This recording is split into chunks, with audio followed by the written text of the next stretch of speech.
ஒரு டாக்டர் வந்து அறுவை சிகிச்சை செய்கிறாரு. அப்படி செய்யப்படும்போது அந்த நோயாளி இறந்துடுறாரு. இப்ப இறந்துட்டார்ல, அந்த நோயாளிக்கு இறப்புக்கு காரணம் டாக்டர் தான். அப்ப டாக்டர் தண்டிக்கப்படுவாரா? இந்த கேள்விக்கான பதில் என்ன தெரியுமா? இந்திய தண்டனை சட்டம் இத தெளிவா சொல்லுது. இந்திய தண்டனை சட்டம் 1860 பிரிவு 88 இத பத்தி சொல்லுது. அதாவது அந்த நோயாளியானவர் டாக்டர் அறுவை சிகிச்சைக்கு முன்னாடி வந்து, இந்த அறுவை சிகிச்சை செய்றதுக்கு நீ ஒப்புதல் தரணும் அப்படின்னு சொல்லி ஒரு இசைவு கேட்பாரு.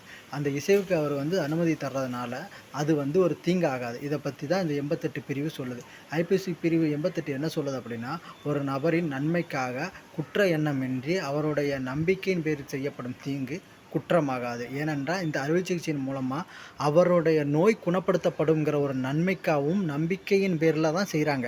அப்படி இருக்கும்போது ஏற்படக்கூடிய இழப்பு வந்து அவருக்கு வேணுமென்றே செய்யல அப்படிங்கிறதுனால, அவர காப்பாத்தணுங்கிற நம்பிக்கையில செய்யப்படுறதுனாலயும், இது வந்து இசைந்து ஏற்பது அடிப்படையில வந்து எதிர்வாதமா பயன்படுத்தப்பட்டு, அந்த டாக்டருக்கு வந்து எந்த தண்டனையுமே வழங்கப்படாது. இதத்தான் இந்த